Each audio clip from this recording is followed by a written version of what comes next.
Good morning, welcome to today's lecture.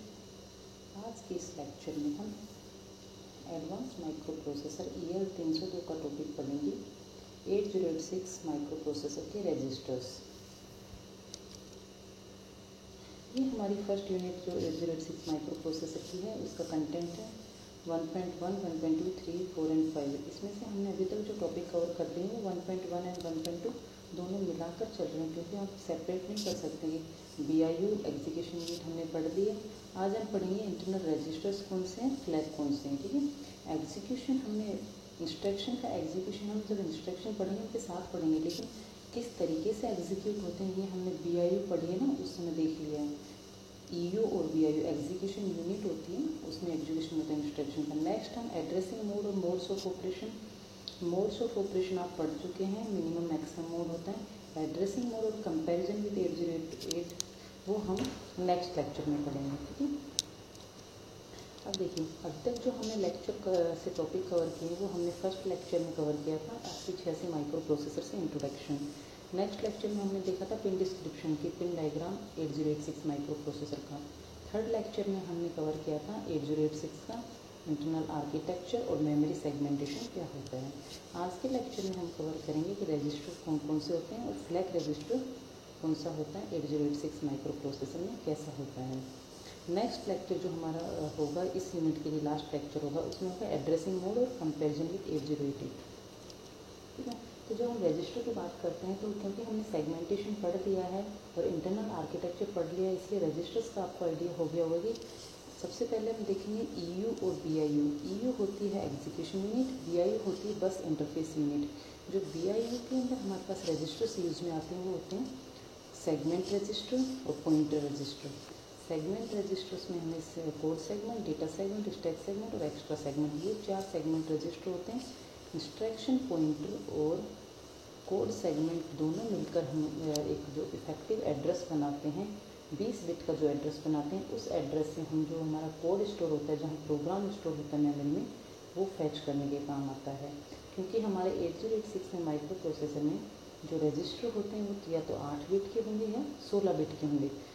क्योंकि address हमारा 20 bit का होता है तो उस 20 बिट को हम रजिस्टर में स्टोर नहीं कर पाएंगे, इसलिए क्या करते हैं, 2 रजिस्टर्स के कंटेंट को मिला के हम एक 20 बिट का एड्रेस जनरेट करते हैं, जो कि आपने सेगमेंटेशन में देख लिया है कि किस तरीके से हम एड्रेस जनरेट करते हैं सेगमेंट रजिस्टर्स को यूज़ करके और ऑफसेट रजिस्टर्स को यूज़ करके। ठीक है, ये हमारे जनरल पर्पज़ रजिस्टर हैं, AX, BX, CX और DX, 4 general purpose register. Pointer and index register जो कि ऑफसेट एड्रेस स्टोर करते हैं, SP, BP, SI और DI। सेगमेंट रजिस्टर हमारे ये सेगमेंट रजिस्टर जो 4 सेगमेंट रजिस्टर हैं। इंस्ट्रक्शन पॉइंटर होता है जो कि कोड सेगमेंट के साथ यूज़ करता है, कोड सेगमेंट को ऑफसेट एड्रेस प्रोवाइड करता है। तो देन हमारे स्टेटस फ्लैग से स्टेटस फ्लैग रजिस्टर जो कि एक 16 बिट का रजिस्टर होता है, जिसमें से नो फ्लैग्स हम यूज में लेते हैं। ठीक है, सबसे पहले हम बात करते हैं जनरल पर्पज रजिस्टर में एक्यूमुलेटर की। एक्यूमुलेटर 8086 में एक्यूमुलेटर का साइज 16 बिट होता है। उसको हम 2 8-8 बिट के रजिस्टर्स में भी डिवाइड कर सकते हैं, लोअर 8 बिट और अपर 8 बिट, AL और AH बोलते हैं। ठीक है, और दोनों जब हम 8 बिट का ऑपरेशन करेंगे तो 8 बिट का डेटा हमें माइक्रो प्रोसेसर में स्टोर करना होगा। उस समय हम लोअर या अपर पोजिशन में यूज कर सकते हैं, और 16 बिट के ऑपरेशन के लिए हमें कंप्लीट एक्यूमुलेटर को यूज़ करना पड़ता है। ठीक है, जितने भी 8086 में ऑपरेशन होते हैं सारे एक्यूमुलेटर के साथ होते हैं। आप 8085 में पढ़ के आए हैं कि एक्यूमुलेटर क्या होता है, उसके क्या क्या यूज़ होते हैं। मल्टीप्लिकेशन, डिवीजन, डेटा स्टोर करने के ऑपरेशन, इनपुट आउटपुट से रिलेटेड ऑपरेशन, जितने भी ऑपरेशन होते हैं वो एक्यूमुलेटर के रजिस्टर की वैल्यू के साथ किए जाते हैं। नेक्स्ट हमारा है base register. Consist of 2 8-bit register BL and BH which can be combined together to and used as a 16-bit register BX। Base register 16 bit का रजिस्टर है, उसको अगर हमें 8 बिट का डेटा स्टोर करना है तो हम 2 पार्ट में डिवाइड करते हैं, सेम एक्यूमुलेटर की तरह, BL और BH। BL यानी लोअर ऑर्डर B और H यानी हायर ऑर्डर B। ठीक है, BL लोअर बाइट के लिए यूज होता है, H हायर बाइट के लिए यूज होता है।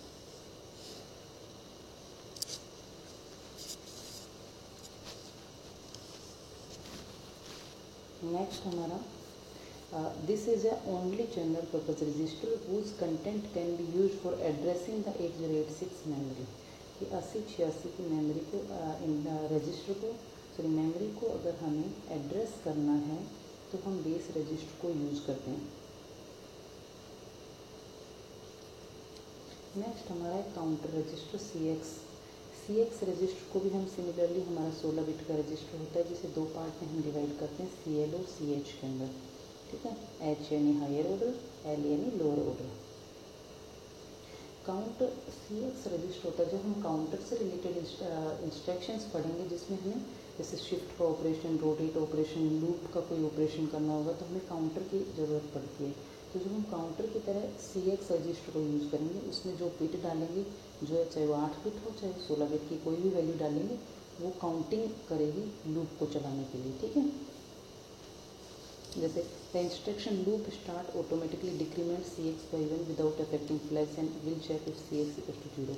कि हमने कोई लूप बनाई है तो वो लूप इतनी देर के लिए चलेगी जब तक कि CX की वैल्यू 0 ना हो जाए। CX की वैल्यू ऑटोमेटिक डिक्रीमेंट होती रहेगी एक बार के इंस्ट्रक्शन को कंप्लीट परफॉर्म होने के बाद में। नेक्स्ट हमारा है जो DX है डेटा रजिस्टर है, वो भी सिमिलरली 16 बिट का हमारा रजिस्टर है जिसको 8 बिट में हम डिवाइड कर सकते हैं अगर यूज़ के अकॉर्डिंग। ठीक है, DL और DH मिलके 16 बिट का रजिस्टर बनाएंगे।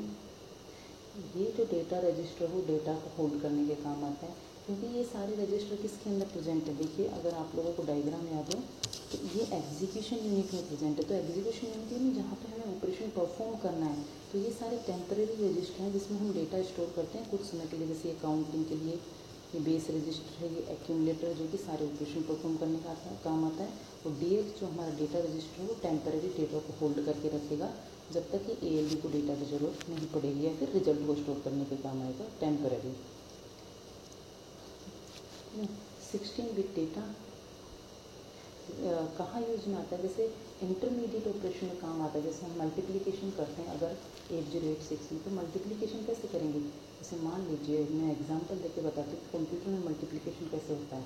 जैसे आपको 3 इंटू 3 करना है, 3 इंटू 3 9 होता है, आप लिख सकते हो। लेकिन अगर हम वही कंप्यूटर में करते हैं तो कंप्यूटर 3 को 3 टाइम्स ऐड करेगा। 3 + 3 वो रिजल्ट हो गया 6। तो 6 जो रिजल्ट आया उसको टेम्पररी हमें कुछ देर के लिए स्टोर करना पड़ेगा किसी रजिस्टर में, और फिर नेक्स्ट उस वैल्यू को फिर से एक्यूमुलेटर ALU लेकर और फिर से 3 ऐड करेगा जिससे कि 9 रिजल्ट आ जाए। यानी 3 को 3 बार ऐड करेगा। इस तरीके से मल्टीप्लिकेशन होता है। तो जो इंटरमीडिएट रिजल्ट आ रहा है उस रिजल्ट को टेम्परेरी स्टोर करने के लिए डेटा रजिस्टर यूज में लिया जाता है। नेक्स्ट हमारा stack pointer and base pointer. Stack pointer नाम से ही पता चल रहा है स्टैक की टॉप की वैल्यू को बताता है। बेस पॉइंटर, अब देखिए स्टैक पॉइंटर और बेस पॉइंटर ऑफसेट एड्रेस बताता है। जैसे बेस पॉइंटर ऑफसेट एड्रेस बताता है, किसके लिए बताता है, SS स्टैक सेगमेंट का जो ऑफसेट वैल्यू स्टोर करते हैं वो हम बेस पॉइंटर में स्टोर करते हैं। स्टैक सेगमेंट की वैल्यू प्लस बेस पॉइंटर की वैल्यू दोनों मिलकर एक 20 बिट का एड्रेस बताते हैं जो कि स्टैक से रिलेटेड एड्रेस होता है। SP and BP are used to access data in stack segment. Stack segment में डेटा एक्सेस करने काम आते हैं। SP is used as an offset from the current stack segment during execution of instruction that involve the stack segment in the external memory. SP contents are automatically updated, incremented or decremented due to execution of a pop and push instruction. आप देखिए stack पढ़ के आए 8085 में। Stack में कौन से operation perform करते हैं, तो हम पॉप करते हैं, पॉप यानी डेटा इंसर्ट करते हैं, पुश यानी डेटा आउट करते हैं। तो SP की वैल्यू ऑटोमेटिक इंक्रीमेंट या डिक्रीमेंट होती है पुश या पॉप ऑपरेशन के अकॉर्डिंग। जो स्टैक पॉइंटर है और बेस पॉइंटर है वो स्टैक सेगमेंट के साथ मिलकर एक 20 बिट का एड्रेस बनाते हैं जो इफेक्टिव एड्रेस होता है। इफेक्टिव एड्रेस हमने सेगमेंटेशन में देखते हैं कि किस तरीके से 20 बिट का एड्रेस जनरेट किया जाता है, दो 16 बिट के एड्रेस को जोड़ के। ठीक है, जो बेस पॉइंटर, देखो स्टैक पॉइंटर और बेस पॉइंटर कौन सा कब स्टैक सेगमेंट के काम आता है। SP by default stack segment के साथ मिलकर 20 बिट का एड्रेस बनाता है। बेस पॉइंटर सिर्फ बेस एड्रेसिंग मोड के टाइम बेस पॉइंटर हम यूज में लेते हैं as a offset register stack segment के साथ। नेक्स्ट हमारा source index and destination index. ये इंडेक्स एड्रेसिंग मोड में यूज आते हैं। SI एंड DI दोनों ऑफसेट एड्रेस प्रोवाइड करते हैं। SI प्रोवाइड करता है स्टैक सोर्स इंडेक्स प्रोवाइड करता है ऑफसेट एड्रेस डेटा सेगमेंट को, और डेस्टिनेशन इंडेक्स प्रोवाइड करता है एक्स्ट्रा सेगमेंट को। क्योंकि डेटा सेगमेंट और एक्स्ट्रा सेगमेंट दोनों क्या बताते हैं कि डेटा हमने कहाँ स्टोर किया है मेमोरी के अंदर। तो सोर्स इंडेक्स और डेस्टिनेशन इंडेक्स दोनों ही डेटा के साथ काम में आते हैं, डेटा DS और ES के साथ रिस्पेक्टिवली काम में आते हैं। ऑफसेट एड्रेस यानी क्या होता है, DS की 16 बिट की वैल्यू SI की 16 बिट की वैल्यू के साथ इस तरीके से ऐड की जाती है कि 20 बिट की वैल्यू बनती है। उस 20 बिट की वैल्यू जो कि एड्रेस है, उस एड्रेस से हम डेटा लेकर आते हैं। ऐसे ही डेस्टिनेशन इंडेक्स और एक्स्ट्रा सेगमेंट मिलके 20 बिट की वैल्यू बताते हैं। और ये कैसे जनरेट होता है, प्लीज़ इस लेक्चर से पहले आप लोग वो लेक्चर जरूर देखिए जिसमें हमने मेमोरी सेगमेंटेशन पढ़ा है, किस तरीके से हम 20 बिट का इफेक्टिव एड्रेस जनरेट करते हैं 8086 माइक्रो प्रोसेसर के अंदर।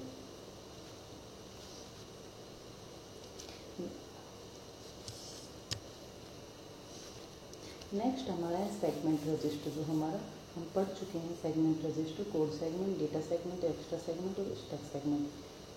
सेगमेंट रजिस्टर कहाँ प्रेजेंट होते हैं, BIU में, बस इंटरफेस यूनिट के अंदर, जो कि BIU क्या करती है, बस इंटरफेस यूनिट है जो कि मेमोरी से डेटा को फैच करके लाती है माइक्रो प्रोसेसर के अंदर। यानी जो पाइपलाइनिंग होती है उसको सपोर्ट करते हैं BIU और EU मिलकर। BIU डेटा फैच करने का काम करती है, एग्जीक्यूशन यूनिट एग्जीक्यूशन का काम करती है। तो ये जो सेगमेंट रजिस्टर है ये BIU में प्रेजेंट रहते हैं। क्यों प्रेजेंट रहते हैं, क्योंकि सेगमेंट रजिस्टर हमें बताते हैं कि हमें कौन सी लोकेशन से डेटा लेके आना है। सेगमेंट रजिस्टर ऑफसेट रजिस्टर के साथ मिलकर एक 20 बिट का एड्रेस बताते हैं, उस एड्रेस से हम डेटा उठा कर लाते हैं।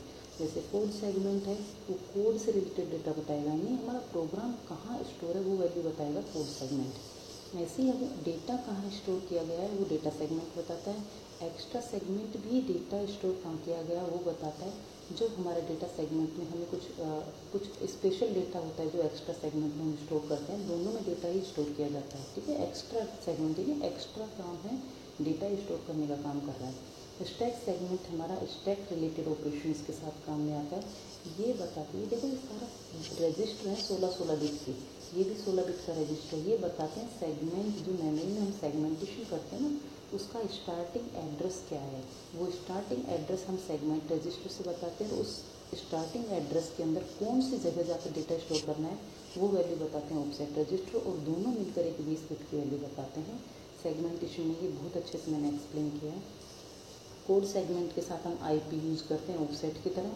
डेटा सेगमेंट के साथ हम BX, DI और SI यूज़ करते हैं। स्टैक सेगमेंट के साथ हम BP और SP यूज़ करते हैं।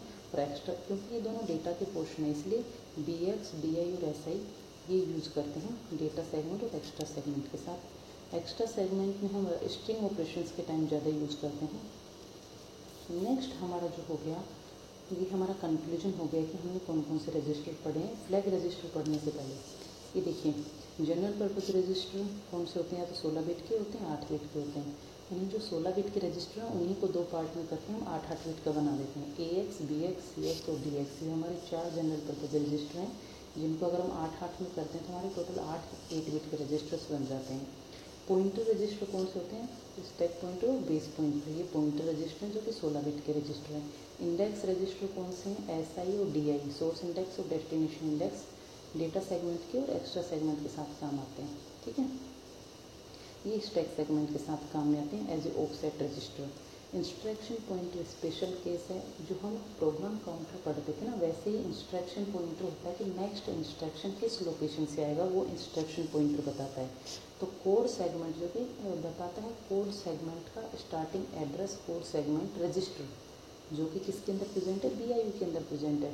तो वो कोड सेगमेंट रजिस्टर की 16 बिट की वैल्यू IP की 16 बिट की वैल्यू के साथ मिलकर एक 20 बिट की वैल्यू बताते हैं, जो कि नेक्स्ट इंस्ट्रक्शन कहाँ से फैच करना है वो एड्रेस बताएंगे। नेक्स्ट हमारे सेगमेंट रजिस्टर, 4 सेगमेंट रजिस्टर है 16 बिट की। लास्ट हमारा है फ्लैग रजिस्टर, जो कि 16 बिट का फ्लैग रजिस्टर होगा। ये हमने कवर कर लिए हैं सारे AX, AL, BX, CX, DX कौन कौन से रजिस्टर हैं और क्या क्या यूज़ आते हैं। अब नेक्स्ट हम देखिए स्टेटस फ्लैग या फ्लैग रजिस्टर। फ्लैग रजिस्टर 8086 में 8085 का ही एडवांस वर्जन है। 8085 में हमने 5 बिट का फ्लैग, मतलब 8 बिट फ्लैग होता था, लेकिन उसमें से 5 ही बिट यूज हम करते थे, सिर्फ 5 फ्लैग्स होती थी हमारे पास। 8086 में हमारे पास टोटल 9 फ्लैग्स हैं। इन फ्लैग्स को हम 2 पार्ट्स में डिवाइड करते हैं, एक तो होता है कंडीशन फ्लैग, एक होता है कंट्रोल फ्लैग। कंडीशन फ्लैग यानी कंडीशन के अकॉर्डिंग, अगर कंडीशन येस और नो के अकॉर्डिंग सेटिस्फाई होती है। कंट्रोल फ्लैग पर्टिकुलर किसी ऑपरेशन को कंट्रोल करने के काम आती हैं, जैसे carry flag, auxiliary carry, zero flag, sign flag, parity और ओवरफ्लो फ्लैग। ये बताती हमारे रिजल्ट की कंडीशन क्या है। एक्यूमुलेटर में जो रिजल्ट होता है, एक्यूमुलेटर में ऑपरेशन के बाद रिजल्ट सेव होता है, सॉरी एएलयू में ऑपरेशन के बाद एक्यूमुलेटर में रिजल्ट सेव होता है। तो एएलयू के पास में ही फ्लैग रजिस्टर प्रेजेंट होता है। अगर आप लोगों को डायग्राम याद हो तो इंटरनल आर्किटेक्चर का, एएलयू के जस्ट नीचे हमारा फ्लैग रजिस्टर बना होता है, जो कि डबल एरो साइन होते हैं, जो कि बताते हैं कि जैसे ही हमारा रिजल्ट आता है उस रिजल्ट के अकॉर्डिंग हमारी फ्लैग्स की वैल्यू बदलती रहती हैं। तो वो कंडीशन सेटिस्फाई होनी चाहिए। तो ये हो गए कंडीशनल फ्लैग्स। और कंट्रोल फ्लैग्स यानी पर्टिकुलर ऑपरेशन को कंट्रोल करने के काम आते हैं, उनको बताते हैं कि ये ऑपरेशन किस प्रकार होना चाहिए। देखिए, ये हमारे टोटल 9 फ्लैग्स हैं हमारे पास। हमारे फ्लैग रजिस्टर का साइज होता है 16 बिट का।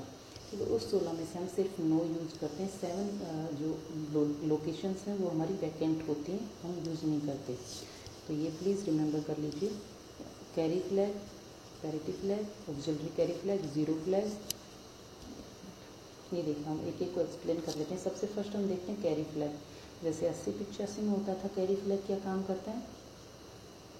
अगर एमएसबी बिट पर कोई कैरी आई है, हासिल आई है या फिर बोरो ली गई है तो ये सेट होता है, यानी एडिशन के टाइम तो कैरी और सब्ट्रैक्शन के टाइम बोरो। अगर ये वैल्यूज़ हमने ली है तो ये सेट होगा, अदरवाइज रीसेट होगा। नेक्स्ट हमारा पैरिटी फ्लैग। यदि हमारे ऑपरेशन के रिजल्ट में इवन पैरिटी है तो सेट होगा,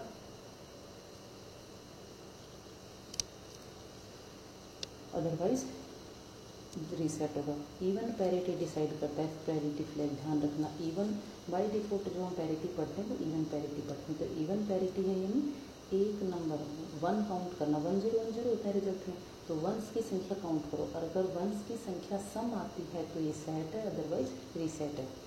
नेक्स्ट है ऑक्सिलरी कैरी। ऑक्सिलरी कैरी का मतलब ये है कि लोवेस्ट निबल से अगर नेक्स्ट लोकेशन पे कैरी जाती है तो ये फ्लैग सेट होता है, अदरवाइज रीसेट होता है। ये एडिशन या बोरो के टाइम यूज़ किया जाता है। जैसे थर्ड बिट से, इस बिट से नेक्स्ट लोकेशन पे कैरी जाती है, हासिल जाती है, या फिर यहाँ से हमें हासिल लेनी पड़ती है, तो उस समय ये सेट होता है, सेम 8085 की तरह। नेक्स्ट हमारा है जीरो फ्लैग। नाम से पता चल रहा है, यदि रिजल्ट किसी ऑपरेशन का रिजल्ट हमारा कंप्लीट जीरो है तो ये सेट होगा, अदरवाइज रीसेट होगा। नेक्स्ट हमारा साइन फ्लैग। किसी भी जब साइन ऑपरेशन हम करते हैं, साइन इंटीजर्स का ऑपरेशन, साइन बिट्स का ऑपरेशन, तो यदि हमारा किसी ऑपरेशन का रिजल्ट पॉजिटिव है तो ये रीसेट होता है, अगर नेगेटिव है तो सेट होता है, यानी नेगेटिव के केस में सेट होता है। वैसे भी अगर एमएसपी वैल्यू 1 है तो इसका मतलब रिजल्ट नेगेटिव है, तो नेगेटिव के केस में ये वैल्यू 1 होती है, अदरवाइज 0 होती है। ये हमारे बेसिक फ्लैग्स हो गए जो हम पढ़ के आए हैं 8085 में 5 फ्लैग। अब हम एक्स्ट्रा 4 फ्लैग्स और पढ़ते हैं जो इस प्रकार है। नेक्स्ट हमारा ट्रैप फ्लैग। ट्रैप फ्लैग क्या होता है। जब ये फ्लैग सेट होता है, कंट्रोल फ्लैग है, जब ये फ्लैग सेट होता है तो 8086 माइक्रो प्रोसेसर है वो सिंगल स्टेप एग्जीक्यूशन करता है, यानी एट ए टाइम एक इंस्ट्रक्शन को एग्जीक्यूट करता है, बजाय इसके कि कंटिन्यूस एग्जीक्यूशन की। एट ए टाइम सिर्फ एक इंस्ट्रक्शन को सिंगल स्टेप एग्जीक्यूशन करता है ट्रैप फ्लैग सेट होने पर। नेक्स्ट है इंटरप्ट फ्लैग। इंटरप्ट फ्लैग होता है कि अगर एक्सटर्नल कोई इंटरप्ट है, मास्क इंटरप्ट, उसको रिकॉग्नाइज करने पे यदि ये फ्लैग 0 है तो वो इंटरप्ट डिसेबल हो जाता है, यदि सेट है तो इनेबल हो जाता है। ठीक है। नेक्स्ट हमारा डायरेक्शन फ्लैग। डायरेक्शन फ्लैग हम यूज करते हैं स्ट्रिंग ऑपरेशंस में, जो कि डायरेक्शन बताता है कि ऑपरेशन किस डायरेक्शन में परफॉर्म होना चाहिए। यदि ये बिट 0 है, यानी direction flag, if the flag bit is 0, यदि डायरेक्शन फ्लैग की ये बिट 0 है, the string is processed beginning from the lowest address to highest address. यदि ये रीसेट है 0 है तो लोअर से हायर एड्रेस की तरफ ऑपरेशन परफॉर्म होता है, स्ट्रिंग ऑपरेशन। जैसे ऑटो इंक्रीमेंट मोड भी बोल सकते हैं कि इंक्रीजिंग ऑपरेशन में, इंक्रीजिंग ऑर्डर में ऑपरेशन परफॉर्म होता है। और यदि ये सेट है, यदि इसकी वैल्यू 1 है तो डिक्रीजिंग ऑर्डर में ऑपरेशन परफॉर्म होगा। ये हायर एड्रेस से लोअर एड्रेस की तरफ ऑपरेशन परफॉर्म होगा। ये स्ट्रिंग ऑपरेशन में हम स्ट्रिंग ऑपरेशन ऐसे होते हैं जिनमें डायरेक्शन की ज़रूरत पड़ती है ऑपरेशन के लिए, किसी भी इंस्ट्रक्शन के एग्जीक्यूशन के लिए। उस समय हमें डायरेक्शन देखना पड़ता है कि कौन सा डायरेक्शन फ्लैग की वैल्यू क्या है, 1 है या 0 है। नेक्स्ट हमारा ओवरफ्लो फ्लैग। ओवरफ्लो का मतलब क्या है कि वैल्यू एक्स्ट्रा हो गई। यदि 16 बिट के रिजल्ट से वैल्यू एक्स्ट्रा जाती है, यानी 0 से 15 बिट तक तो एकोमोडेट कर सकते हैं हम रजिस्टर में, 16 बिट के रजिस्टर में। अगर 15 से ऊपर वैल्यू जाती है, यानी 16वीं अगर हमारी लोकेशन यूज में आने लग जाती है, 0 से 15 के बाद 16वीं लोकेशन, तो ओवरफ्लो फ्लैग सेट हो जाता है। तो अगर 8 बिट का ऑपरेशन हो तो 8 से ज़्यादा ही जैसे ही रिजल्ट जाता है तो ये सेट हो जाएगा। अगर 16 बिट का ऑपरेशन कर रहे हैं तो 16 बिट से जैसे ही वैल्यू आगे जाती है तो हमारा फ्लैग सेट हो जाएगा। ओवरफ्लो की कंडीशन को बताता है कि रिजल्ट ओवरफ्लो हो गया है। ठीक है, ये देखिए कंडीशन फ्लैग में आप फिर से देखिए, carry flag, auxiliary carry flag, parity flag, zero flag, sign flag और ओवरफ्लो फ्लैग। ये हमारे टोटल 6 हमारे जो कंडीशन फ्लैग है, जिसमें से 5 हमने 8085 में पढ़ लिए। नेक्स्ट देखिए कंट्रोल फ्लैग। देखिए फिर से देख लेते हैं। ट्रैप फ्लैग क्या होता है, सिंगल स्टेप जब हमें एग्जीक्यूशन करना होता है कि एट ए टाइम एक इंस्ट्रक्शन ही एग्जीक्यूट होगा तो ट्रैप फ्लैग सेट होता है, उस समय सिंगल स्टेप एग्जीक्यूशन होता है। ठीक है, नेक्स्ट हमारा इंटरप्ट फ्लैग। इंटरप्ट फ्लैग है जो कि इंटरप्ट को इनेबल और डिसेबल करने के काम आता है। If it is set the INTR interrupt of 8086 is enabled. यदि ये सेट है तो INTR इनेबल किया जाता है, इंटरप्ट रिक्वेस्ट को इनेबल कर देते हैं। और यदि रिसेट है तो INTR डिसेबल होता है। और इसको सेट रिसेट करने के लिए हम कौन सा इंस्ट्रक्शन यूज़ करते हैं, STI सेट इंटरप्ट। और ये तो हम सेट करने के लिए यूज़ करेंगे, CLI क्लियर इंटरप्ट हम रिसेट करने के लिए यूज़ करेंगे इंटरप्ट फ्लैग को। नेक्स्ट हमारा direction flag. Direction flag string operations में यूज़ आता है। यदि सेट है तो असेंडिंग ऑर्डर में higher memory address to lower memory address पे डेटा परफॉर्म होता है। यदि रिसेट है तो लोअर ऑर्डर से हायर ऑर्डर की तरफ ऑपरेशन परफॉर्म होता है। इस फ्लैग को सेट करने के लिए हम STD लेते हैं, सेट डायरेक्शन फ्लैग, और क्लियर करने के लिए CLD इंस्ट्रक्शन यूज में लेते हैं। ठीक है, इसी के साथ आज के हमारा लेक्चर हम कंक्लूड करते हैं। आई होप आप लोगों को समझ में आया होगा।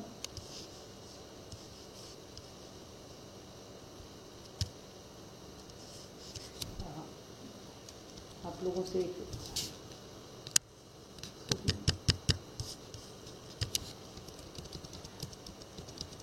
क्योंकि हम लोग क्लास नहीं ले पा रहे हैं 302 की, प्लीज़ लेक्चर जरूर देखिए। 8086 माइक्रो प्रोसेसर की जो इंटरनल आर्किटेक्चर है उसको जरूर समझिए। इंटरनल आर्किटेक्चर के मैंने 2 लेक्चर अपलोड किए। एक पहले का लेक्चर बना हुआ है जो कि ब्लैक बोर्ड पर आर्किटेक्चर समझा है, उसको ज़रूर देखना। उससे आप लोगों को कंफर्म है, मुझे यकीन है कि आप लोगों को समझ में आ जाएगा।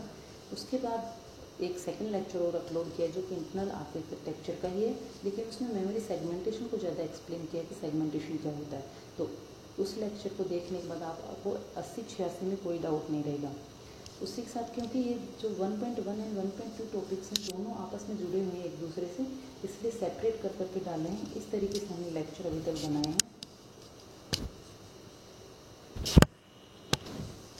इस तरीके से हमने अभी तक लेक्चर बना लिए कि 8086 का इंट्रोडक्शन, पिन डायग्राम, जो कि हमारे सिलेबस का हिस्सा नहीं है पिन डायग्राम, लेकिन आपको अगर 8086 को समझना है तो पिन डायग्राम आना चाहिए।